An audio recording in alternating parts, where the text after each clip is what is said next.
Have you ever watched your children's joy turn into fear, not because of crime, not because of danger, but because of the very people who are supposed to protect your neighborhood? That question has haunted me ever since the night it all began. It was Christmas Eve, the one night of the year I promised myself would always be safe, warm, and magical for my children. The smell of cinnamon candles filled our living room, and the sound of Bing Crosby drifted softly from our old record player. Outside, my house glowed with strings of lights, twinkling reds, greens, and whites outlining the roof. Candy canes lined along the walkway, and a glowing star perched proudly on top of the garage. My children, Emma and Jack, had begged me for weeks to make it the brightest Christmas ever, and I had delivered. For a moment, I thought I had given them exactly that. But then came the pounding on my front door. Heavy, sharp, deliberate. A knock that wasn't a neighbor dropping off cookies, but the kind of knock that makes your stomach twist before you even answer it. I froze, my mug of hot cocoa trembling in my hand. David was upstairs helping Emma wrap the last of her presents for Jack, so I was the one who slowly opened the door. There stood Carl Whitfield, the woman who, just 6 months earlier, had been elected president of our homeowners association. Her lipstick was smeared, her hair perfectly sprayed, and in her gloved hand, she held a clipboard like it was a weapon. Her eyes narrowed at me the moment the door creaked open. "Sarah Miller," she barked, her voice carrying over the chilly night air. "These lights are in violation. They're cluttering the neighborhood. They need to come down immediately." I blinked at her, too stunned to respond.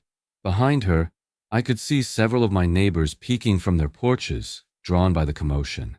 Some looked curious, others embarrassed to even witness what was happening. Emma and Jack, who had been peeking through the banister upstairs, rushed down the steps and stood behind me, clutching the hem of my robe. Their faces were pale, their holiday joy replaced with confusion. "Clutter?" I finally managed, my voice shaky. "Karen, these are Christmas lights. They're decorations. Everyone has them." Karen sneered, lifting a sheet of paper from her clipboard. She thrust it toward me as though delivering a court summons. "Violation notice. You are hereby fined $500 per day until this circus," she gestured wildly at my glowing house, "is removed." My jaw dropped. $500 a day. My mind raced. That was more than our mortgage. I stared down at the notice, the words blurring in the porch light. Behind me, Jack tugged on my sleeve and whispered, "Mom, are we in trouble?" His voice was so small, so scared it broke me in a way I can't describe. The December air bit into my skin, but what burned hotter was the humiliation. I could feel my cheeks flush as Karen raised her voice loud enough for the neighbors to hear. "You're disrupting the peace of this neighborhood, Sarah. People are talking. It looks tacky. This is not how we do things in Oakwood Estates." Her words cut deeper than the icy wind. She wasn't just attacking the lights, she was attacking me, my family, our traditions. Everything I had tried to build in this neighborhood was being torn apart under the guise of rules and aesthetic standards. I looked back at Emma, who was biting her lip to hold back tears, and Jack, who hid his face against my leg. All at once, the lights that had made them so happy a few hours earlier now felt like a source of shame. I wanted to wrap them both in my arms and shield them from the venom spilling from Karen's mouth. "Karen," I whispered, trying to keep my voice calm. "This is Christmas. These lights are for my children. They look forward to this every year. Can't you show just a little bit of grace?" Her response was a cold laugh. "Rules are rules, Sarah. If we let you do this, then everyone will think they can clutter their homes however they please. This community needs order. And if you don't understand that, maybe you don't belong here." The words hit me like a slap. Maybe you don't belong here. I gripped the mug tighter, the peppermint cocoa now lukewarm in my hands. 1,000 thoughts rushed through my mind. The years of saving to buy this house, the nights of painting Emma's room pink and Jack's blue, the afternoons spent planting flowers with David to make the yard welcoming. And now in front of my children and my neighbors, this woman was telling me we didn't belong? Something inside me hardened. I forced myself to look her straight in the eyes. "We'll see about that," I said quietly. Karen smirked, clearly satisfied she had rattled me. She shoved the violation notice into my hand and turned on her heel, stomping down my walkway like a queen leaving her throne room. My neighbors slipped back into their houses, pretending they hadn't just watched me be humiliated on my own doorstep. The door clicked shut behind me, and for a long moment I just stood there in silence, staring at the glowing lights through the frosted glass of the window. They still shone as beautifully as ever, but I couldn't see their magic anymore. All I saw was a fight. A fight I hadn't asked for, but one I was now being dragged into. Inside, Emma started crying softly, asking, "Mom, are we going to have to take them down?" Jack, trying to be brave, said, "I'll help you, Mom. We can put them back up next year." Their voices broke my heart. Christmas wasn't supposed to be about fear, about hiding, about fines and violations. It was supposed to be about joy, family, and love. And in that moment, I realized Carl Whitfield wasn't just trying to take down my lights. She was trying to take control of my family. And I wasn't about to let her win. That night, after Karen slammed the door on our peace and my children's joy, I sat in the living room staring at our glowing tree. The hum of the lights filled the silence while Emma sniffled beside me and Jack leaned against my shoulder, fighting sleep. My mind kept repeating the same thought.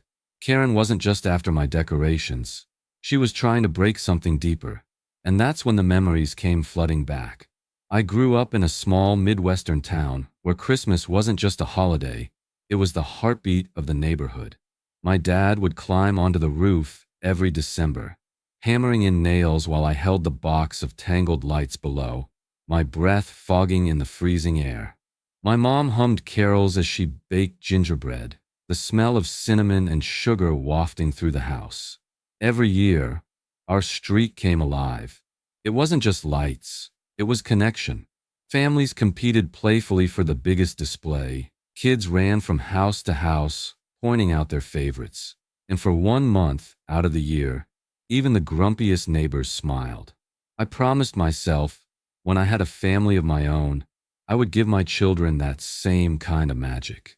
Fast forward years later, and there I was, in Oakwood Estates, stringing lights with David and our 2 children, Emma and Jack. David climbed the ladder while I fed him strands of colored bulbs. Emma's laughter rang out as she tried to hang candy canes on the little trees near the walkway, and Jack scrambled around the yard with a plastic snow shovel pretending to be Santa's helper. It was chaotic, it was messy, but it was ours. And when we plugged everything in, the glow wrapped around us like a blanket. I saw the same joy in Emma and Jack's faces that I once felt standing in the snow as a little girl. For years, our neighbors seemed to love it too.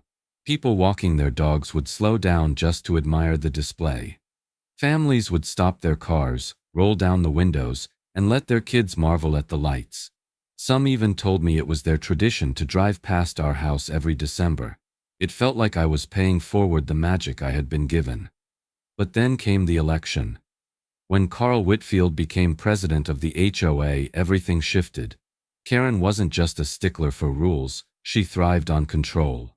She had this way of speaking that made every conversation feel like a lecture. Tall, polished, always holding a glass of red wine when she strolled around the neighborhood at night. She would pause in front of houses, tilt her head like a judge at a dog show, and scribble notes onto her clipboard. People joked about it at first, but nobody laughed once she started issuing violations left and right. I'll never forget the first time she confronted me directly. It was a chilly evening in early December, just after we'd finished putting up that year's display. I was sipping hot chocolate on the porch, watching David chase the kids around with strings of tinsel when Karen appeared at the end of the driveway. She walked slowly, like she wanted me to know she was coming, her heels crunching against the frosty pavement. The porch light caught her smirk before I even heard her voice. "Well," she said, swirling her wine glass dramatically, "looks like the Millers are trying to turn Oakwood Estates into Disneyland." I forced a polite smile. It's just Christmas lights, Karen. The kids love them. She laughed softly, but there was no warmth in it. Sarah, this neighborhood has standards. We don't need clutter. People move here because it's classy, not because they want to feel like they're in a carnival. I wanted to respond, to defend the joy in my children's faces just a few feet away, but my voice caught in my throat. The sound of Emma's laughter quieted as she noticed Karen staring at our yard with disdain. Jack tugged on David's sleeve, whispering, "Why doesn't she like our lights?" That embarrassment, seeing my children's happiness shrink under Karen's words, lit a fire in me that I hadn't felt before. I didn't argue that night. I let her walk away, sipping her wine like she had already won. But inside, my determination hardened. I wasn't about to let someone like Karen erase the traditions that had defined my family for generations. And the more I thought about it, the more I realized Karen's behavior wasn't just rude. It might not even be legal. See, HOAs have power, yes. They can set rules, enforce standards, and issue fines. But there's a catch. Those rules must be applied fairly, uniformly.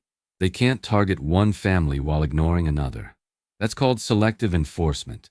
And in the eyes of the law, it's a big problem for them. If my lights were a violation, then so were the twinkling reindeer in front of the Johnsons' yard 2 streets over, or the inflatable Santa that the Harris family proudly displayed on their lawn every year. But Karen hadn't bothered them. She came straight for me. The realization sent a current of energy through me. Maybe I wasn't powerless after all. Maybe Karen wasn't as untouchable as she wanted us to believe.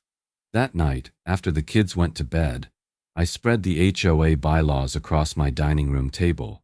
David raised an eyebrow as he came down the stairs, but when he saw the determination on my face, he just set a cup of coffee beside me and kissed my forehead. "You'll find something," he whispered. "I know you will." Page after page, I highlighted rules, scribbled notes, and cross-reference sections. It was dense, exhausting reading. But every line I read made me more certain Karen had overstepped. And then, I saw it. One small section buried deep in the fine print. A detail so specific it almost felt like a gift waiting to be discovered. My heart raced, and I leaned closer to the page, hardly believing what I was seeing. A smile spread across my face for the first time in days. And when I finally read their bylaws, I whispered into the empty room. I found the opening I needed. When I whispered those words to myself, that I had finally found an opening in the bylaws, I didn't yet realize just how far Carl Whitfield was willing to go. It wasn't just one violation letter she planned to bury me under. It was an avalanche. Within days, my mailbox became a weapon against me. Every morning, I'd pull open the metal flap only to find a new stack of official-looking envelopes, each stamped with the HOA's seal like they were court orders. The sound of the paper sliding out and hitting the floor became a kind of morning ritual I dreaded. One letter accused me of creating a traffic nuisance, claiming the glow of our lights caused cars to stop and block intersections. Another declared our home a source of visual pollution, as if joy and color were somehow toxic. And the one that stung most, disturbing the peace, as if laughter, as if children marveling at twinkling lights, was something criminal. At first I tried to laugh it off. David would shake his head and say, "They can't be serious," but each notice carried the same thread at the bottom. $500 per day, per violation. It didn't take long for the numbers to add up. What began as a single $500 penalty ballooned into thousands of dollars on paper. Money we didn't have. Every time I looked at the stack on the kitchen counter, my chest tightened.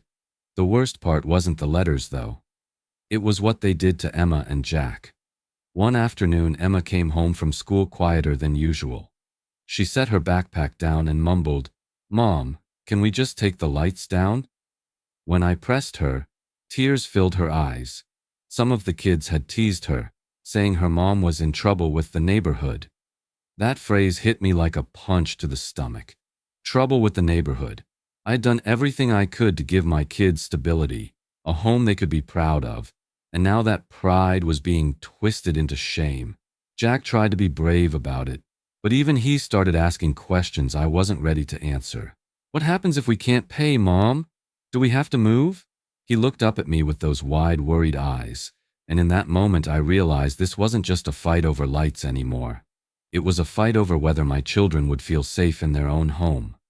David tried to carry the weight for me, but I could see the cracks forming in his patience. Late at night, when he thought I was asleep, I'd hear him pacing downstairs, running numbers, muttering about bills. One evening, he admitted, "Sarah, if this keeps going, I don't know how we're going to afford it." His voice was heavy, almost defeated. That broke me. I couldn't stand the thought of my husband, the man who had always been our rock, feeling powerless.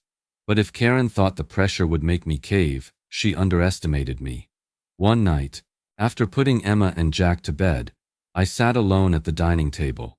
The house was silent except for the hum of the heater, the air heavy with the faint smell of peppermint from a half-burnt candle. I spread the HOA bylaws across the table like a battlefield map. Page after page I highlighted, circled, and scribbled notes in the margins. My eyes ached, my coffee had gone cold, but I refused to stop. Every word felt like a stone being lifted off my chest. Because the more I read, the more contradictions I uncovered. Rules that said one thing in one section and the complete opposite in another. Provisions that applied vaguely to seasonal displays, but had no definition of what that even meant. And the biggest red flag of all, nowhere, not once, did the bylaws specify that projections were included under the category of decorative lighting. I leaned back in my chair, my heart pounding, the papers spread out before me like puzzle pieces clicking into place. It wasn't just a loophole, it was a gaping hole big enough to drive a truck through. And as I ran my finger along the lines of text, I whispered the words that would carry me into the next stage of this battle. And there in black and white, I spotted the flaw in their rules. I sat at the dining table surrounded by papers, the bylaws spread out like evidence in a courtroom. My highlighter was nearly dry. The clock on the wall ticked past 2 a.m., and the house was so still I could hear the soft breathing of Emma and Jack upstairs. I was exhausted, but I couldn't stop. My entire family's happiness, no, our dignity, depended on this. And then I saw it. Buried in Article 6, Section C was the line that stopped me cold. Exterior decorative lighting must be removed within 7 days of the holiday season, with no excessive use allowed outside approved dates. Lighting. Lights. Strings. Bulbs. Wires. That was the only thing mentioned. Nothing, not one single word, about projections.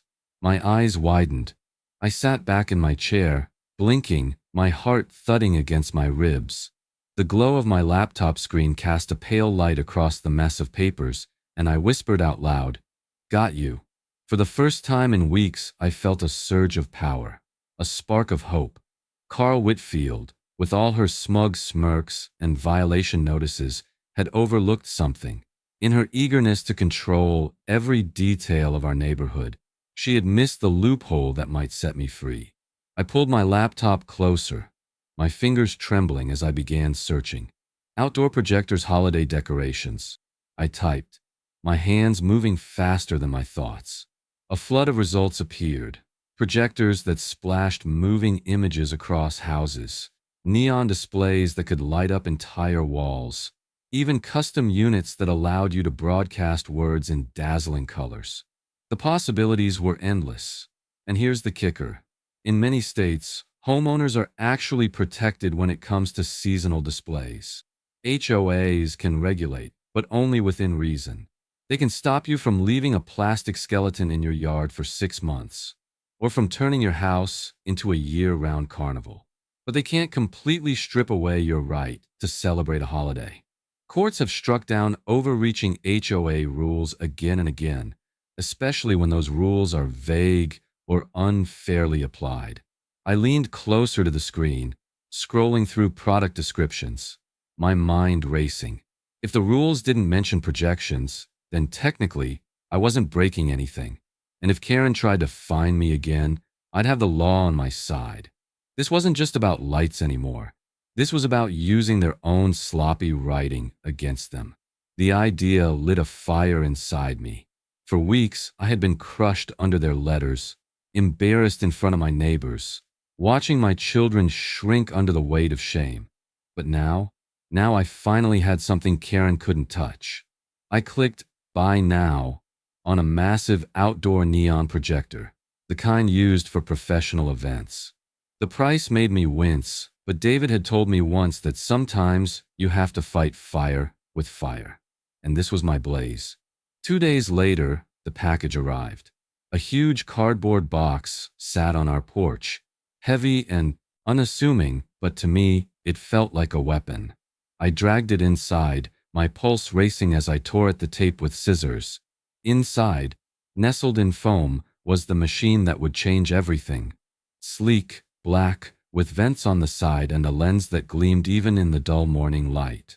It smelled faintly of metal and plastic, the way new electronics do, and when I lifted it, it had the weight of something serious, something powerful. "Sarah," David said, stepping into the kitchen and raising an eyebrow.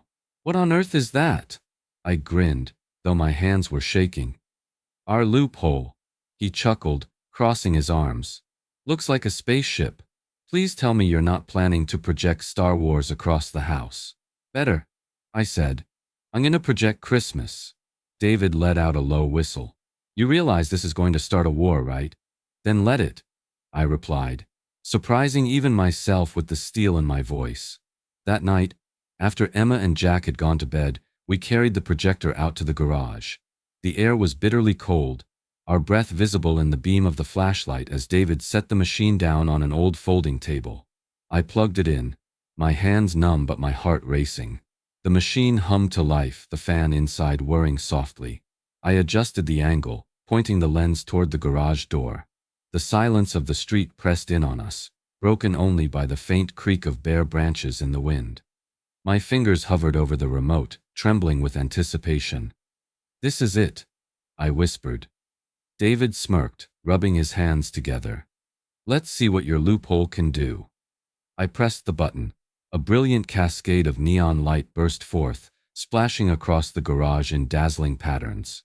Reds, blues, and greens danced together, forming swirls, stars, and snowflakes that seemed to shimmer and move as if alive. It was brighter, sharper, and more breathtaking than anything I had imagined. The entire wall glowed like a canvas, transformed into a living piece of art.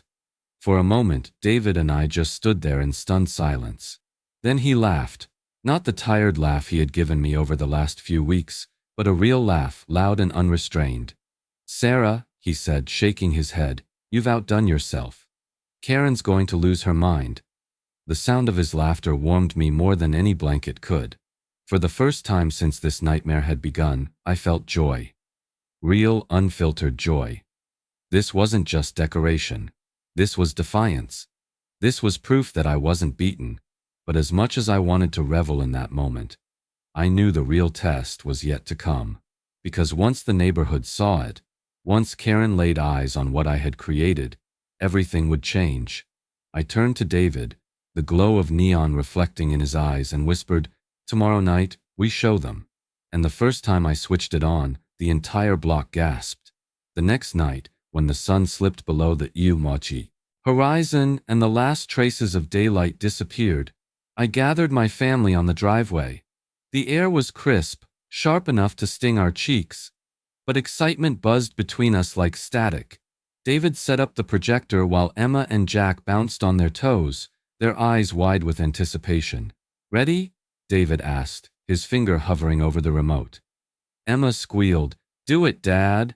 Jack clapped his hands together. "Lights, lights, lights." David pressed the button, and suddenly our garage wall exploded into color. Neon snowflakes spiraled across the siding, shimmering blues and greens mingling with glowing reds that danced like fire. The swirling designs shifted and pulsed, filling the entire block with light brighter and sharper than any string of bulbs could ever create. For a moment, even I forgot to breathe. Emma gasped and spun in a circle, her little hands reaching out as though she could touch the glowing shapes.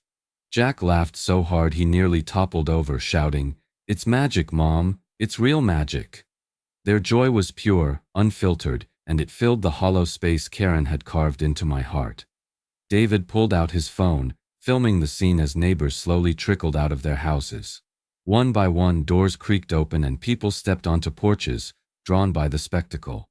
A couple down the street clapped. Someone whistled. And soon laughter and applause rose around me. For the first time since Karen's crusade began, I felt like the neighborhood wasn't mocking me. They were on my side. I stood there, bathed in neon light, and let the feeling wash over me. The fear, the shame, the endless nights of anxiety. It all lifted.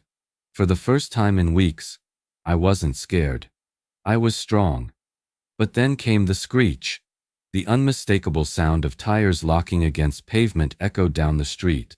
A black SUV slowed to a crawl before jerking to a halt in front of our house. Carl Whitfield. Even from where I stood, I could see the way her jaw dropped, her lips parting in outrage as the neon display reflected across her windshield. She slammed the door and stormed out, her heels clicking furiously against the asphalt. For a moment, the crowd quieted, waiting for the explosion. Karen's face was crimson. "Sarah Miller?" she shouted, her voice cracking like a whip. "What in God's name is this?" I didn't flinch. I simply smiled, resting a hand on Emma's shoulder. "Merry Christmas, Karen." Laughter rippled through the neighbors, a sound I knew Karen wasn't used to hearing directed at her. She froze, glaring at the crowd, then spun on her heel and stormed back to her SUV, muttering something about calling the board. I knew what that meant. The next morning, I opened my mailbox and sure enough, there it was. Another violation notice. The letterhead screamed with official seriousness, but the wording nearly made me laugh. Failure to comply, continued defiance. $1,000 daily fine effective. Immediately. Defiant. That was the word she used.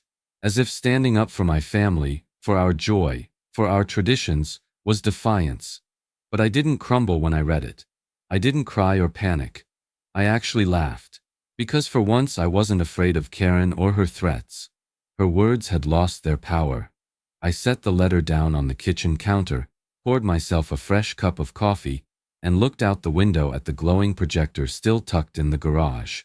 For the first time since this battle began, I felt something shift inside me. Strength, resolve, a certainty that I wasn't just fighting for lights, I was fighting for every ounce of happiness Karen wanted to steal from us. And as I sipped that coffee, a thought struck me so bold, so outrageous, that it nearly made me spit it out. What if I didn't just decorate my house? What if I turned my house into a stage? I smiled to myself, already imagining it. Because what I did next would humiliate Karen in front of everyone. The idea came to me like a lightning bolt. If Karen wanted to drown me in paperwork, then I would show the entire neighborhood exactly what she was hiding behind those letters. So the following evening, while the December chill crept through the streets, I set up the projector again. This time, instead of swirling snowflakes or neon trees, I loaded a PDF of the official HOA meeting minutes. When the machine flickered on, the bold black text stretched across my garage wall in 20-foot glowing letters. The words loomed so large you couldn't miss them, even from halfway down the block. Motion to fine Sarah Miller $500 day. Emma and Jack gasped, then giggled at the sight of such serious words glowing like a movie screen. David just shook his head, grinning. "You're dangerous, Sarah." Absolutely dangerous. Within minutes, neighbors began filing out of their homes again, curiosity tugging them onto their porches. Phones were raised, recording. A few even laughed outright, pointing at the ridiculousness of it all. My humiliation, once hidden in envelopes, was now a public joke. And the best part was that it wasn't on me. It was on Karen. That's when I heard the familiar sound of her SUV screeching to a stop. Carl Whitfield marched up the street, her face red as a stop sign, her voice shrill enough to pierce the winter air. "This is defamation," she shrieked, jabbing a finger at the glowing wall. "You can't put our records on display like this." But here's the thing. I could. What Karen never counted on was that homeowners like me actually have rights. State law requires HOA boards to keep accurate minutes of meetings, and those minutes are considered association records. And as paying members, homeowners have the right to review them, copy them, and yes, even share them with others. Nothing in the bylaws or state law said I couldn't project them on the side of my house. I smiled, keeping my voice calm. Karen, these are public records. Our neighbors deserve to see what you've been doing behind closed doors. The crowd murmured in agreement.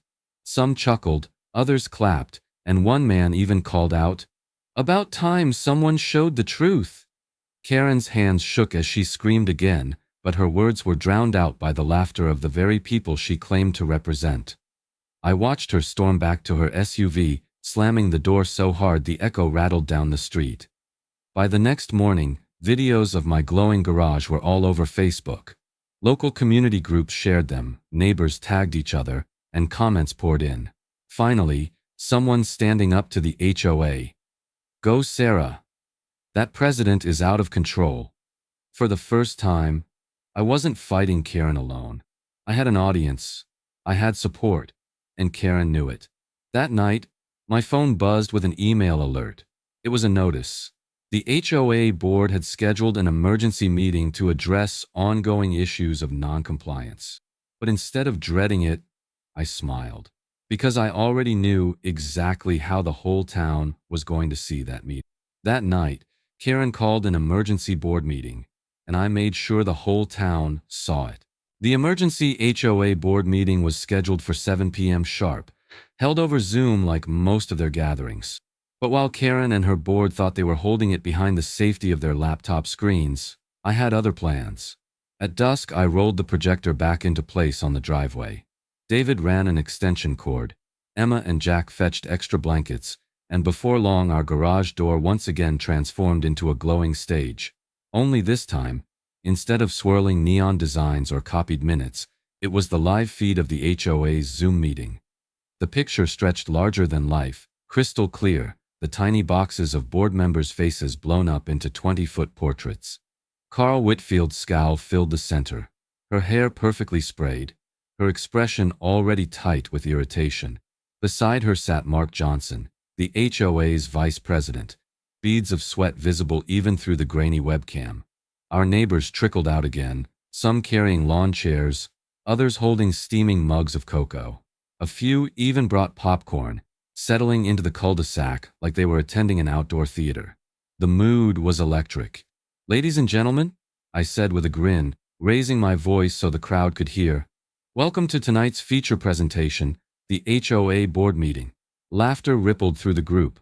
For once, the weight of Karen's authority didn't feel heavy. It felt ridiculous. The meeting began, and right away, Karen's voice boomed through the speakers. "This board will come to order.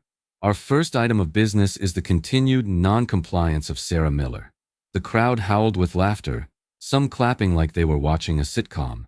Karen's face flushed deeper, realizing just how public this had become. She leaned forward, glaring into her webcam.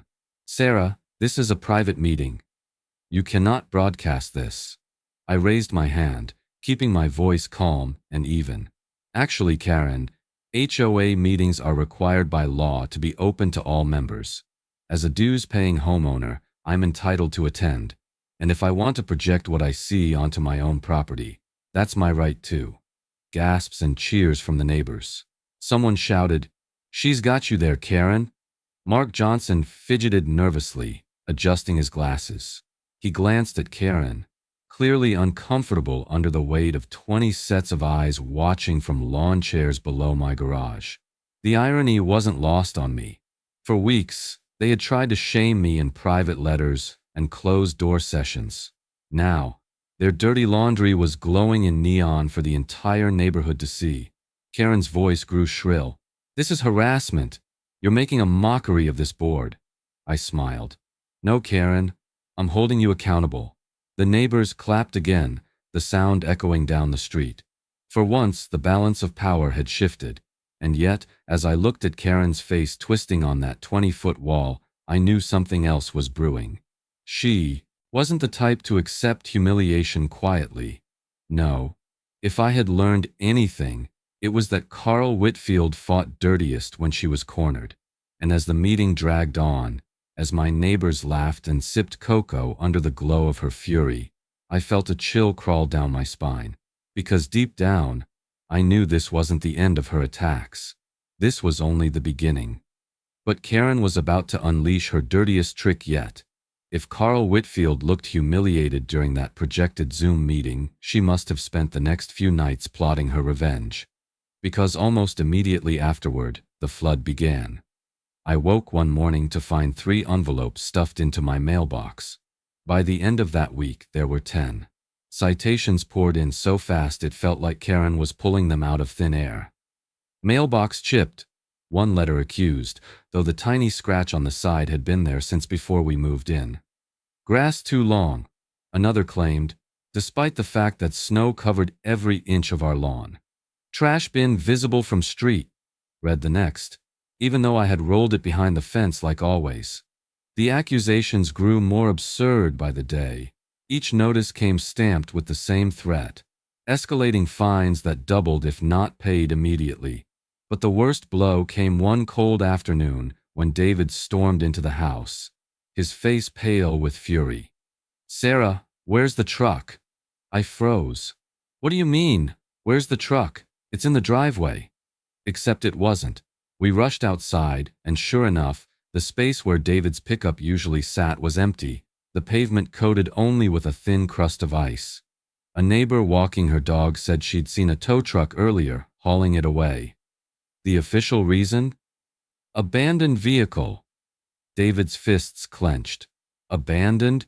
That truck is less than 5 years old. I drove it last night. His voice shook with anger, and I saw something in his eyes I hadn't seen before. Fear. Not fear of Karen herself, but fear of losing control, of being powerless against people who were supposed to look after the neighborhood, not terrorize it. Emma and Jack watched from the porch, their small faces tight with worry. Emma whispered, "Mom, are they going to take our house too?" Jack clung to my arm, asking if we were in trouble with the police. Their innocence, their fear, was like a knife twisting in my chest. I knelt down, hugging them close. "No one is taking our house," I said firmly, though my voice cracked at the edges. "Not now, not ever." But inside, I wondered how much longer we could keep this up. The stress weighed heavy on our home.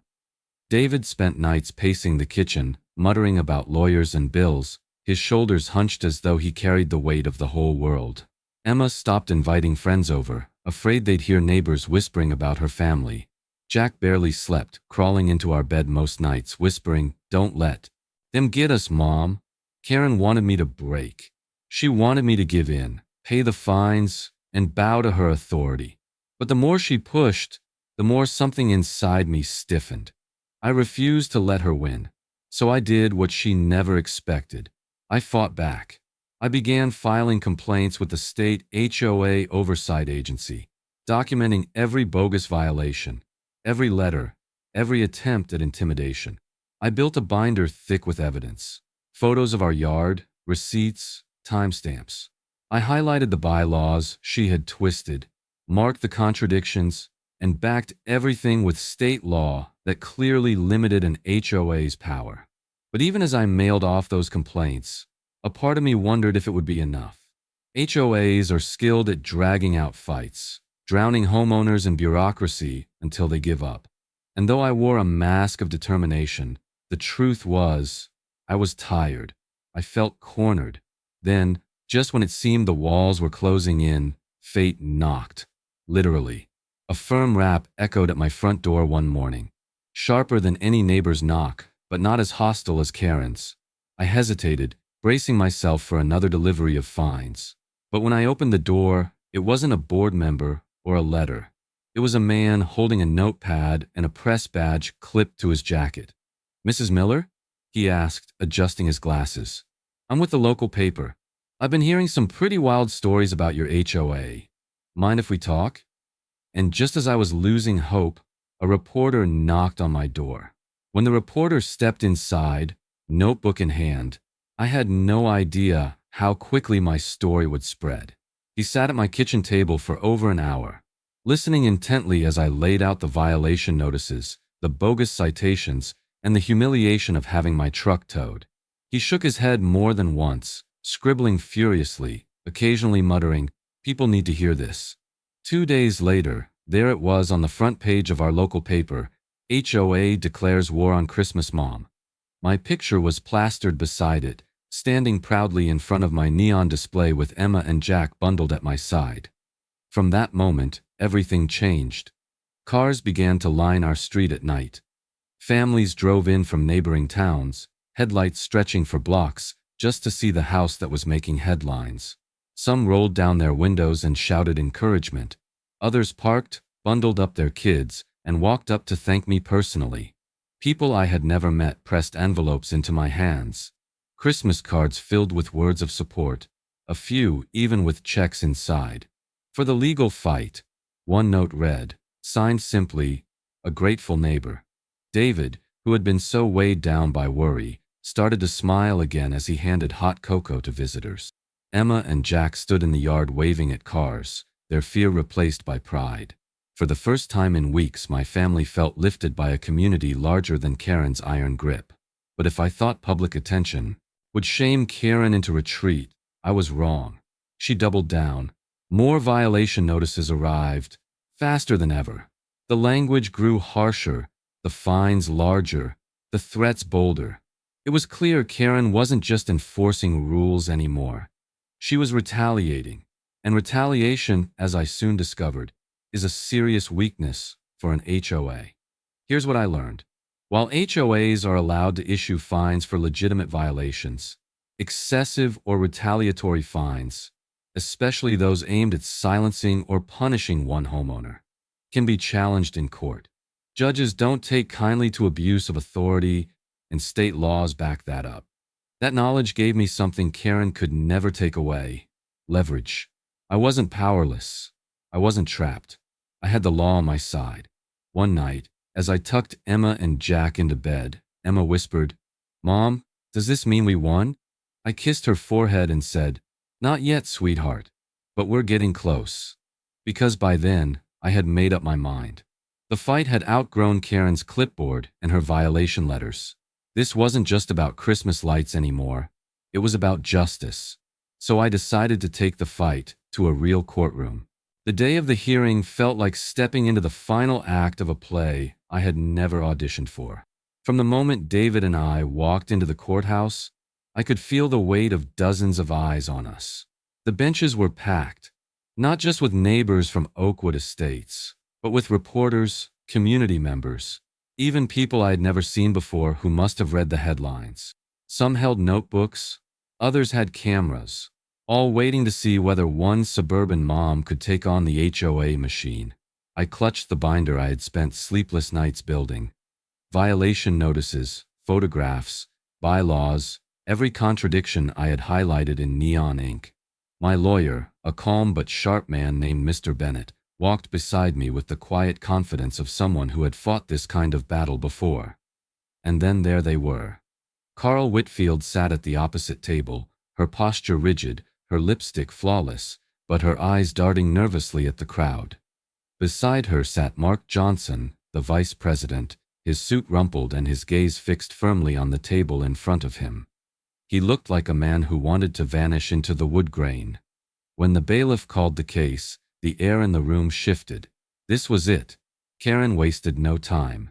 As soon as she was given the floor, she launched into a tirade about community standards and property values, her voice shrill and trembling.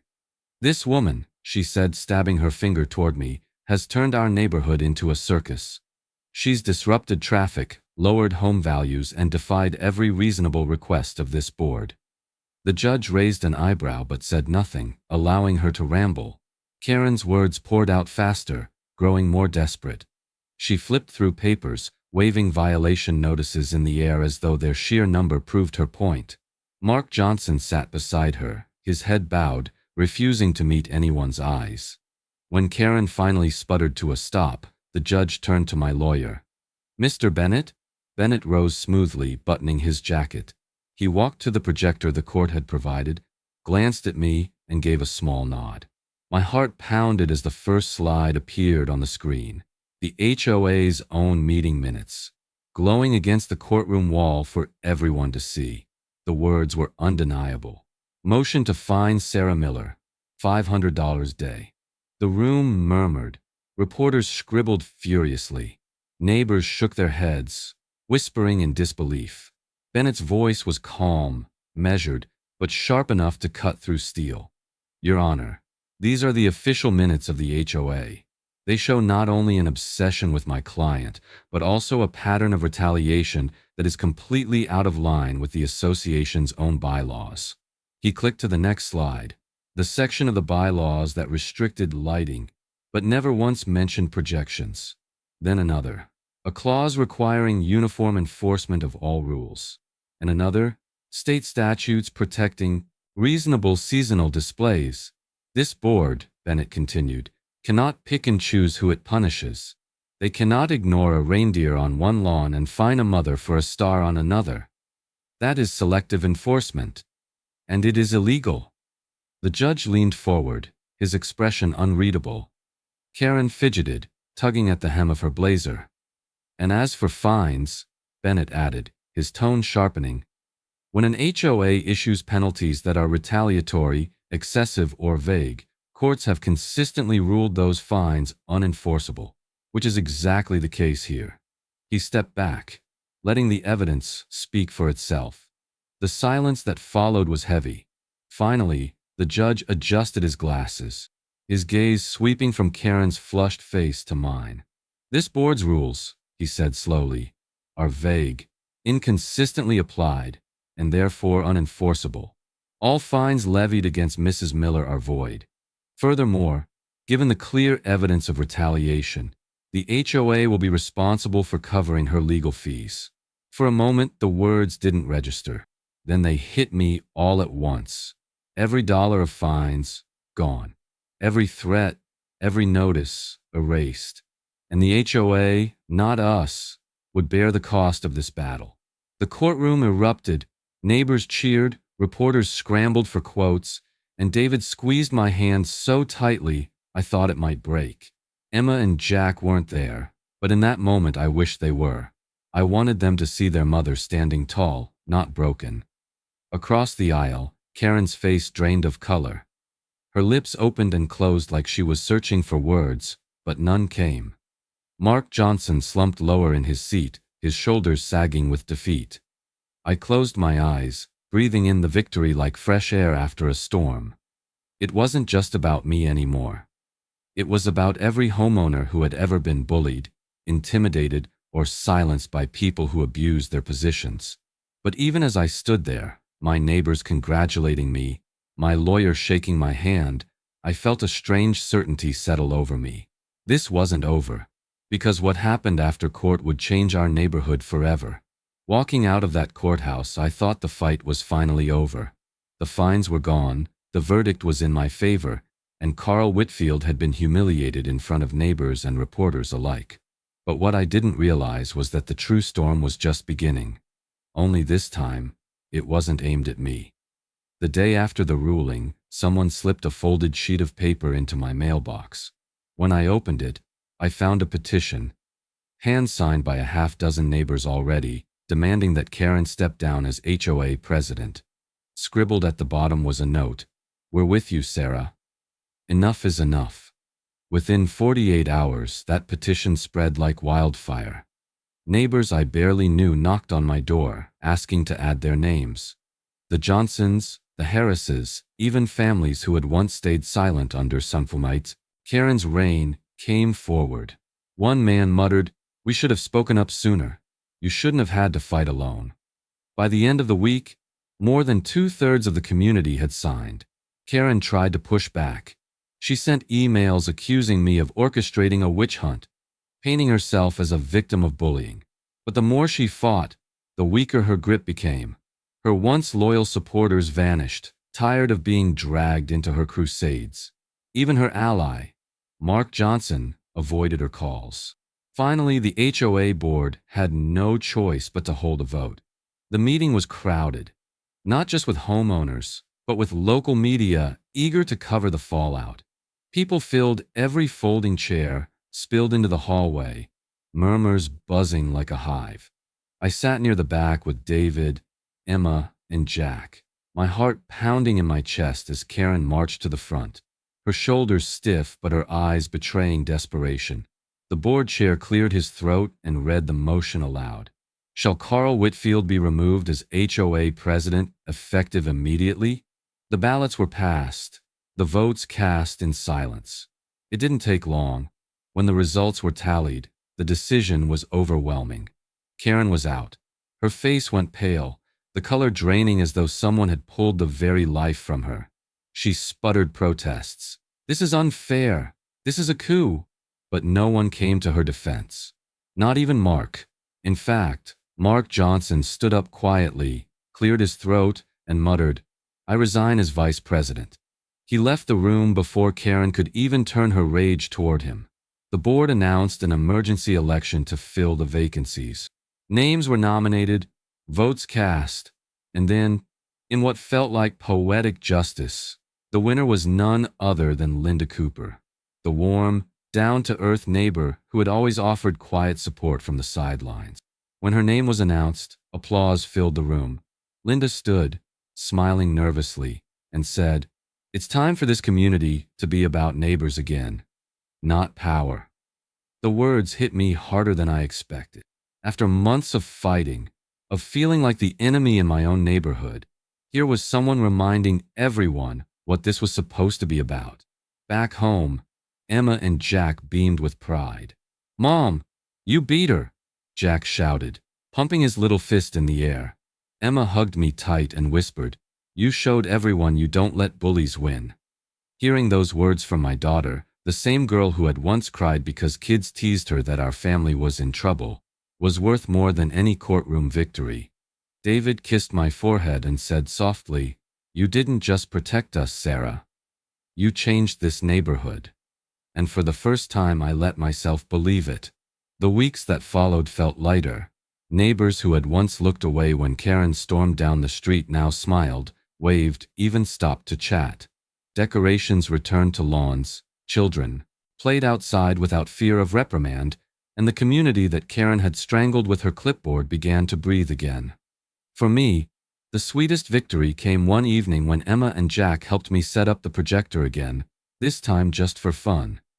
As the neon swirls danced across our garage, Jack laughed and shouted, "Mom's house wins." And for once, it didn't feel like a fight. It felt like a celebration. But as I sat on the porch that night, sipping cocoa and watching the lights flicker across smiling faces, a thought tugged at the back of my mind. Victories, I had learned, never last forever. Power always tempts someone new. And while Karen was gone, the scars she left behind still lingered. I should have known peace wouldn't last, because just when I thought the war was over, another battle began to brew. It was never about lights. It was about bullies abusing power. That's the truth I carry with me now, long after the fines were erased, long after Carl Whitfield stormed out of our lives.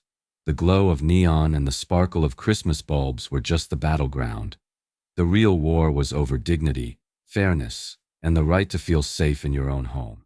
For months, Karen had tried to make me believe I was powerless, that her clipboard and her rules carried more weight than my family's happiness. But standing up to her taught me something I'll never forget. The people who shout the loudest and throw their authority around often crumble the fastest when you shine a light on them. I wish I could say it was easy, that I faced every letter, every fine, every confrontation with unshakable strength. The truth is, there were nights I cried at the kitchen table, nights I felt like giving up. There were mornings when Emma asked if we'd have to move, and I didn't know how to answer. I wasn't fearless. I was just stubborn. I refused to let someone who thrived on intimidation write the story of my family's life. And if there's one thing I want people to take from my fight, it's this: never hand over your rights because someone in power tells you to. Here's what I learned, and what I hope you never forget. Always read your bylaws. Don't take someone's word for what they say you can or cannot do. Those rules are written down for a reason, and half the time, the people waving them in your face haven't read them as closely as they want you to believe. Document everything, every letter, every email, every photo of your yard or your mailbox. It feels tedious, even paranoid at times, but when you're standing in front of a judge, A stack of evidence speaks louder than 1,000 excuses. And most importantly, know your rights. Retaliation is not just unfair, it's illegal. HOAs are supposed to protect communities, not punish families. The law is on the side of homeowners when boards cross the line into abuse. You don't have to take it, not silently, not ever. The sweetest moment of this entire journey didn't come in the courtroom, though that victory was satisfying. It came weeks later, on a chilly Saturday evening, when David untangled the boxes of lights and Emma and Jack ran around the yard with tinsel wrapped around their shoulders. I stood on the porch, watching them laugh as they strung bulbs along the fence, their faces glowing with joy instead of fear. "Higher, Mom! Make it brighter this year!" Jack shouted, his little hands reaching for a candy cane decoration. Emma giggled, stepping back to admire our work. "It's perfect. Even better than last Christmas." And for the first time in months, I believed her. Our tradition was safe. Not because Karen allowed it, not because the HOA decided it was acceptable, but because we had fought for it and won. As the lights flickered to life, casting a soft glow across our yard, I felt something shift inside me. This wasn't just about Christmas anymore. It was about reclaiming joy from the people who tried to steal it. It was about showing my children that you never bow to bullies, no matter what title they hide behind. So I'll ask you the same question I asked myself so many nights. What would you do? Would you fight back, even when the odds seemed impossible, or would you cave in just to keep the peace? I want to hear your stories, your battles, your victories, your scars. Because the truth is, we're not alone in this. There are thousands of families like mine facing the same intimidation, the same threats, the same abuse of power. And the more we speak up, the less control those bullies have over us. Have you ever faced an HOA or authority that tried to strip away your joy and freedom? Would you have fought back like I did, or taken down the lights to keep the peace? Share your own HOA battles in the comments. I want to hear every story. If you believe no family should ever be bullied in their own home, hit that like button, and don't forget to subscribe. Because the next story will prove that justice can shine even brighter. Together, we can make sure no homeowner ever feels alone in this fight.